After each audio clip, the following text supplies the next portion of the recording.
The Moonstone by Wilkie Collins. Chapter 8. Here, for one moment, I find it necessary to call a halt. On summoning up my own recollections, and on getting Penelope to help me by consulting her journal, I find that we may pass pretty rapidly over the interval between Mr. Franklin Blake's arrival and Miss Rachel's birthday. For the greater part of that time the days passed, and brought nothing with them worth recording. With your good leave, then, and with Penelope's help, I shall notice certain dates only in this place, reserving to myself to tell the story day by day once more, as soon as we get to the time when the business of the Moonstone became the chief business of everybody in our house. This said, we may now go on again, beginning, of course, with the bottle of sweet-smelling ink which I found on the gravel walk at night. On the next morning, the morning of the 26th, I showed Mr. Franklin this article of jugglery, and told him what I have already told you. His opinion was, not only that the Indians had been lurking about after the diamond, but also that they were actually foolish enough to believe in their own magic, meaning thereby the making of signs on a boy's head and the pouring of ink into a boy's hand, and then expecting him to see persons or things beyond the reach of human vision. In our country, as well as in the East, Mr. Franklin informed me, there are people who practice this curious hocus-pocus, without the ink, however, and who call it by a French name, signifying something like brightness of sight. Depend on it, says Mr. Franklin, the Indians took it for granted that we should keep the diamond here, and they brought their clairvoyant boy to show them the way to it, if they succeeded in getting into the house that night. Do you think they'll try again, sir? I asked. It depends, says Mr. Franklin, on what the boy can really do. If he can see the diamond through the iron safe of the bank at Fritzinghall, we shall be troubled with no more visits from the Indians for the present. If he can't, we shall have another chance of catching them in the shrubbery before many nights are over our heads. I waited pretty confidently for that latter chance, but, strange to relate, it never came. Whether the jugglers heard in the town of Mr. Franklin having been seen at the bank, and drew their conclusions accordingly, or whether the boy really did see the diamond where the diamond was now lodged, which I for one flatly disbelieve, or whether, after all, it was a mere effect of chance, this, at any rate, is the plain truth. Not the ghost of an Indian came near the house again through the weeks that passed before Miss Rachel's birthday. The jugglers remained in and about the town, plying their trade, and Mr. Franklin and I remained waiting to see what might happen, and resolute not to put the rogues on their guard by showing our suspicions of them too soon. With this report of the proceedings on either side ends all I have to say about the Indians for the present. On the 29th of the month, Miss Rachel and Mr. Franklin hit on a new method of working their way together through the time which might otherwise have hung heavy on their hands. There are reasons for taking particular notice here of the occupation that amused them. You will find it has a bearing on something that is still to come. Gentlefolk, in general, have a very awkward rock-ahead in life, the rock-ahead of their own idleness. Their lives being, for the most part, passed in looking about them for something to do, it is curious to see, especially when their tastes are of what is called the intellectual sort, how often they drift blindfold into some nasty pursuit. 9 times out of 10 they take to torturing something, or to spoiling something, and they firmly believe that they are improving their minds, when the plain truth is they are only making a mess in the house. I have seen them, ladies, I am sorry to say, as well as gentlemen, go out day after day, for example, with empty pill-boxes, and catch newts and beetles and spiders and frogs, and come home and stick pins through the miserable wretches, or cut them up, without a pang of remorse, into little pieces. You see my young master or my young mistress poring over one of their spiders' insides with a magnifying glass, or you meet one of their frogs walking downstairs without its head, and when you wonder what this cruel nastiness means. You are told it means a taste in my young master or my young mistress for natural history.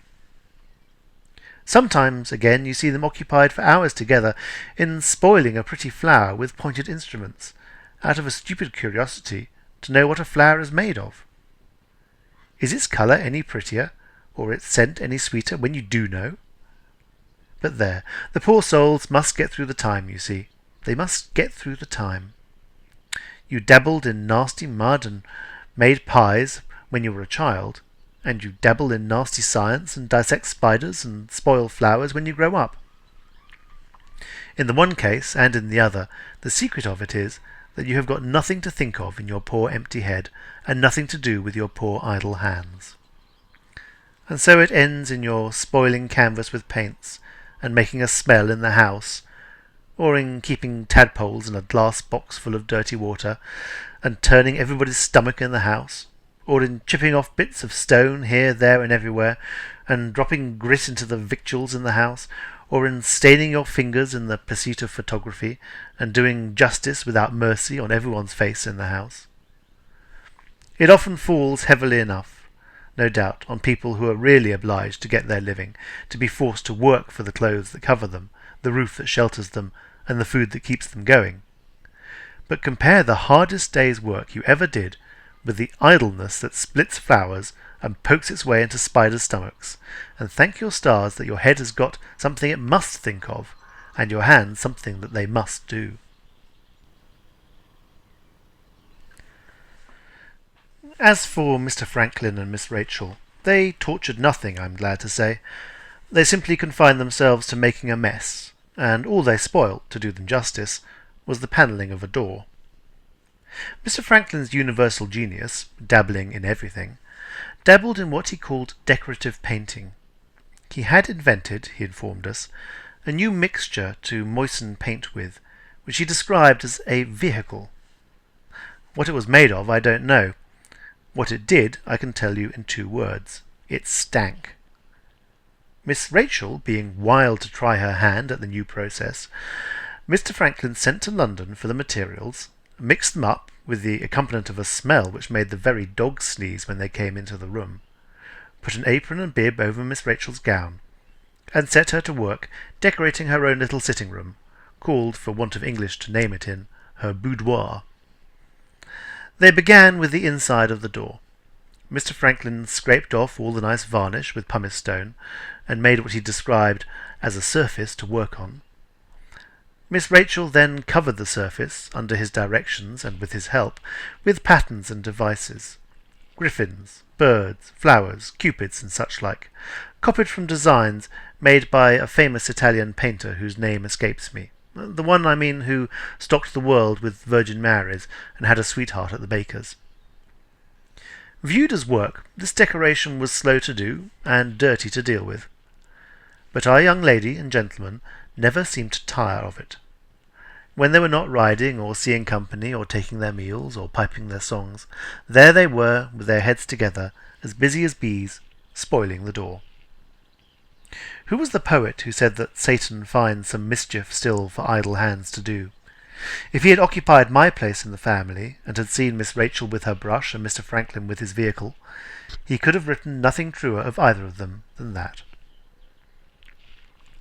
The next date worthy of notice is Sunday, the 4th of June. On that evening we in the servants' hall debated a domestic question for the first time, which, like the decoration of the door, has its bearing on something that is still to come. Seeing the pleasure which Mr. Franklin and Miss Rachel took in each other's society, and noting what a pretty match they were in all personal respects, we naturally speculated on the chance of their putting their heads together with other objects in view, besides the ornamenting of a door. Some of us said that there would be a wedding in the house before the summer was over. Others, led by me, admitted that it was likely enough Miss Rachel might be married, but we doubted, for reasons which will presently appear, whether her bridegroom would be Mr. Franklin Blake. That Mr. Franklin was in love, on his side, nobody who saw and heard him could doubt. The difficulty was to fathom Miss Rachel. Let me do myself the honour of making you acquainted with her, after which I will leave you to fathom for yourself, if you can.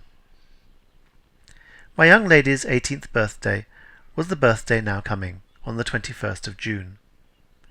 If you happen to like dark women, who, I am informed, have gone out of fashion latterly in the gay world, and if you have no particular prejudice in favour of size, I will answer for Miss Rachel as one of the prettiest girls your eyes ever looked on.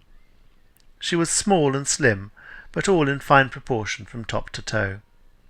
To see her sit down, to see her get up, and especially to see her walk, was enough to satisfy any man in his senses that the graces of her figure, if you'll pardon me the expression, were in her flesh and not in her clothes. Her hair was the blackest I ever saw. Her eyes matched her hair. Her nose was not quite large enough, I admit.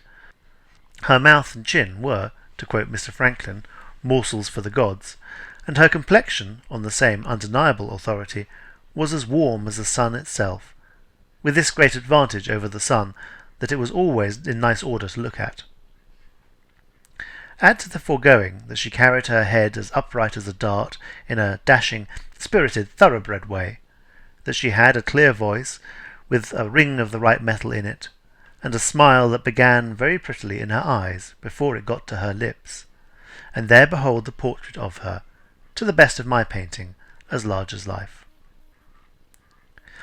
What about her disposition next? Had this charming creature no faults?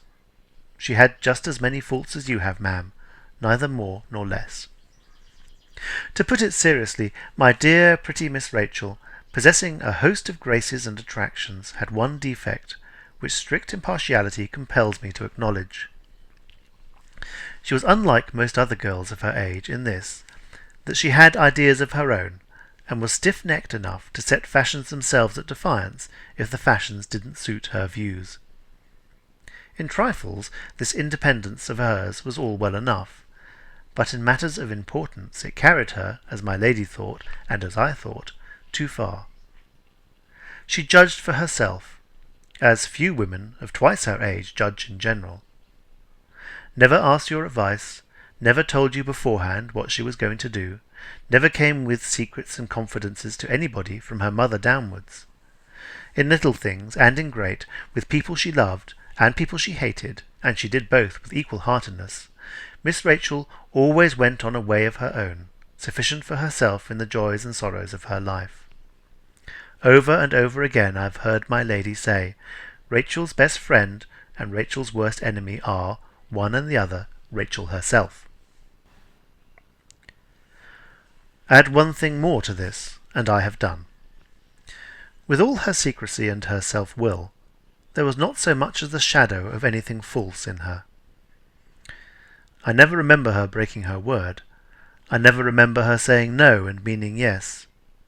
I can call to mind, in her childhood, more than one occasion when the good little soul took the blame and suffered the punishment, for some fault committed by a playfellow whom she loved.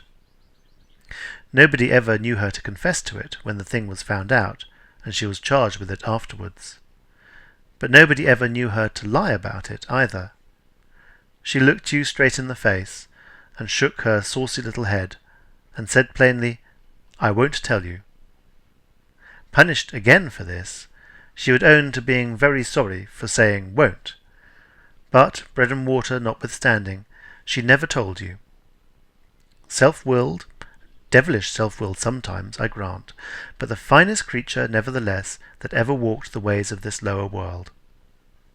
Perhaps you think you see a certain contradiction here. In that case, a word in your ear. Study your wife closely for the next 24 hours. If your good lady doesn't exhibit something in the shape of a contradiction in that time, heaven help you, you have married a monster. I have now brought you acquainted with Miss Rachel, which you will find puts us face to face next with the question of that young lady's matrimonial views. On June the 12th, an invitation from my mistress was sent to a gentleman in London to come and help to keep Miss Rachel's birthday. This was the fortunate individual on whom I believed her heart to be privately set. Like Mr. Franklin, he was a cousin of hers. His name was Mr. Godfrey Ablewhite. My lady's second sister, don't be alarmed, we're not going very deep into family matters this time. My lady's second sister, I say, had a disappointment in love, and taking a husband afterwards on the neck or nothing principle, made what they call a misalliance. There was terrible work in the family when the Honourable Caroline insisted on marrying plain Mr. Applewhite, the banker at Fritzinghall. He was very rich and very respectable, and he begot a prodigious large family, all in his favour so far. But he had presumed to raise himself from a low station in the world, and that was against him. However, time and progress of modern enlightenment put things right, and the misalliance passed muster very well. We are all getting liberal now, and, provided you can scratch me if I scratch you, what do I care, in or out of Parliament, whether you are a dustman or a duke? That's the modern way of looking at it, and I keep up with the modern way. The Applewhites lived in a fine house and grounds a little out of Fritzinghall, very worthy people and greatly respected in the neighbourhood. We shall not be much troubled with them in these pages, excepting Mr. Godfrey, who was Mr. Applewhite's second son, and who must take his proper place here, if you please, for Miss Rachel's sake. With all his brightness and cleverness and general good qualities, Mr. Franklin's chance of topping Mr. Godfrey in our young lady's estimation was, in my opinion, a very poor chance indeed. In the first place, Mr. Godfrey was, in point of size, the finest man by far of the two. He stood over 6 feet high, he had a beautiful red and white colour, a smooth round face shaved as bare as your hand, and a head of lovely long flaxen hair, falling negligently over the poll of his neck. But why do I try to give you this personal description of him? If you ever subscribe to a ladies' charity in London, you know Mr. Godfrey Applewhite as well as I do. He was a barrister by profession, a ladies' man by temperament, and a good Samaritan by choice. Female benevolence and female destitution could do nothing without him. Maternal societies for confining poor women, Magdalen societies for rescuing poor women, strong-minded societies for putting more women into poor men's places and leaving the men to shift for themselves. He was vice-president, manager, referee to them all. Wherever there was a table with a committee of ladies sitting round it in council, there was Mr. Godfrey at the bottom of the board, keeping the temper of the committee, and leading the dear creatures along the thorny ways of business, hat in hand. I do suppose this was the most accomplished philanthropist, on a small independence, that England ever produced. As a speaker at charitable meetings, the like of him for drawing your tears and your money was not easy to find. He was quite a public character. The last time I was in London, my mistress gave me 2 treats. She sent me to the theatre to see a dancing woman who was all the rage, and she sent me to Exeter Hall to hear Mr. Godfrey. The lady did it with a band of music. The gentleman did it with a handkerchief and a glass of water. Crowds at the performance with the legs, ditto at the performance with the tongue. And with all this, the sweetest-tempered person, if I allude to Mr. Godfrey, the simplest and pleasantest and easiest to please you ever met with. He loved everybody, and everybody loved him. What chance had Mr. Franklin, what chance had anybody of average reputation and capacities against such a man as this? On the 14th came Mr. Godfrey's answer. He accepted my mistress's invitation from the Wednesday of the birthday to the evening of Friday, when his duties to the ladies' charities would oblige him to return to town. He also enclosed a copy of verses on what he elegantly called his cousin's natal day.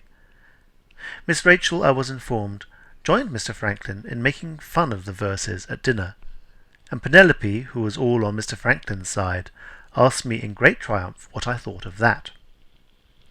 "Miss Rachel has led you off on a full scent, my dear," I replied, "but my nose is not so easily mystified. Wait till Mr. Applewhite's verses are followed by Mr. Applewhite himself." My daughter replied that Mr. Franklin might strike in and try his luck before the verses were followed by the poet. In favour of this view, I must acknowledge that Mr. Franklin left no chance untried of winning Miss Rachel's good graces. Though one of the most inveterate smokers I ever met with, he gave up his cigar because she said, one day, that she hated the stale smell of it in his clothes.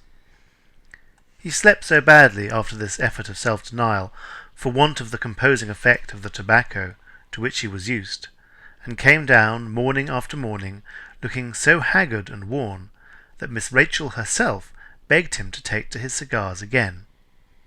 No, he would take to nothing again that could cause her a moment's annoyance. He would fight it out resolutely and get back his sleep sooner or later by main force of patience in waiting for it. Such devotion of this, you may say, as some of them said downstairs, could never fail of producing the right effect on Miss Rachel, backed up, too, as it was, by the decorating work every day on the door. All very well, but she had a photograph of Mr. Godfrey in her bedroom, represented speaking at a public meeting, with all his hair blown out by the breath of his own eloquence, and his eyes, most lovely, charming the money out of your pockets. What do you say to that? Every morning, as Penelope herself owned to me, there was the man whom the women couldn't do without, looking on, in effigy, while Miss Rachel was having her hair combed. He would be looking on in reality before long. That was my opinion of it. June the 16th brought an event which made Mr. Franklin's chance look, to my mind, a worse chance than ever. A strange gentleman, speaking English with a foreign accent, came that morning to the house, and asked to see Mr. Franklin Blake on business. The business could not possibly have been connected with the diamond, for these two reasons. First, that Mr. Franklin told me nothing about it. Secondly, that he communicated it, when the gentleman had gone, as I suppose, to my lady. She probably hinted something about it next to her daughter. At any rate, Miss Rachel was reported to have said some severe things to Mr. Franklin at the piano that evening, about the people that he had lived among, and the principles he had adopted in foreign parts. The next day, for the first time, nothing was done towards the decoration of the door. I suspect some imprudence of Mr. Franklin's on the continent, with a woman or a debt at the bottom of it, had followed him to England. But that is all guesswork. In this case, not only Mr. Franklin, but my lady too, for a wonder, left me in the dark. On the 17th, to all appearance, the cloud passed away again. They returned to their decorating work on the door, and seemed to be as good friends as ever. If Penelope was to be believed, Mr. Franklin had seized the opportunity of the reconciliation to make an offer to Miss Rachel, and had neither been accepted nor refused. My girl was sure, from signs and tokens which I need not trouble you with, that her young mistress had fought Mr. Franklin off by declining to believe that he was in earnest, and had then secretly regretted treating him that way afterwards. Though Penelope was admitted to more familiarity with her young mistress than maids generally are, for the two had been almost brought up together as children, still I knew Miss Rachel's reserved character too well to believe that she would show her mind to anybody in this way. What my daughter told me on the present occasion was, as I suspected, more what she wished than what she really knew. On the 19th, another event happened. We had the doctor in the house, professionally. He was summoned to prescribe for a person whom I have had occasion to present to you in these pages, our second housemaid, Rosanna Spearman. The poor girl, who had puzzled me, as you know already at the Shivering Sand, puzzled me more than once again in the interval of time of which I am now writing. Penelope's notion that her fellow servant was in love with Mr. Franklin, which my daughter, by my orders, kept strictly secret, seemed to be just as absurd as ever. But I must own that what I myself saw, and what my daughter saw also, of our second housemaid's conduct began to look mysterious, to say the least of it. For example, the girl constantly put herself in Mr. Franklin's way, very slyly and quietly, but she did it. He took about as much notice of her as he took of the cat. It never seemed to occur to him to waste a look on Rosanna's plain face. The poor thing's appetite, never much, fell away dreadfully, and her eyes in the morning showed plain signs of waking and crying at night. One day Penelope made an awkward discovery, which we hushed up on the spot. She caught Rosanna at Mr. Franklin's dressing-table, secretly removing a rose which Miss Rachel had given him to wear in his buttonhole, and putting another rose like it, of her own picking, in its place. She was, after that, once or twice impudent to me, when I gave her a well-meant general hint to be careful in her conduct. And, worse still, she was not over-respectful now on the few occasions when Miss Rachel accidentally spoke to her. My lady noticed the change, and asked me what I thought about it. I tried to screen the girl by answering that I thought she was out of health, and it ended in the doctor being sent for, as already mentioned, on the 19th. He said it was her nerves, and doubted if she was fit for service. My lady offered to remove her for a change of air to one of our farms inland. She begged and prayed with the tears in her eyes to be let stop, and, in an evil hour, I advised my lady to try her for a little longer. As the event proved, and as you will soon see, this was the worst advice I could have given. If I could only have looked a little way into the future, I would have taken Rosanna Spearman out of the house then and there with my own hand. On the 20th there came a note from Mr. Godfrey. He had arranged to stop at Fritzing that night, having occasion to consult his father on business. On the afternoon of the next day, he and his 2 eldest sisters would ride over to us on horseback in good time before dinner. An elegant little casket in china accompanied the note, presented to Miss Rachel with her cousin's love and best wishes. Mr. Franklin had only given her a plain locket not worth half the money. My daughter Penelope, nevertheless, such is the obstinacy of women, still backed him to win. Thanks be to heaven, we have arrived at the eve of the birthday at last. You will own, I think, that I have got you over the ground this time without much loitering by the way. Cheer up, I'll ease you with a new chapter here, and, what is more, that chapter shall take you straight into the thick of the story. End of chapter 8.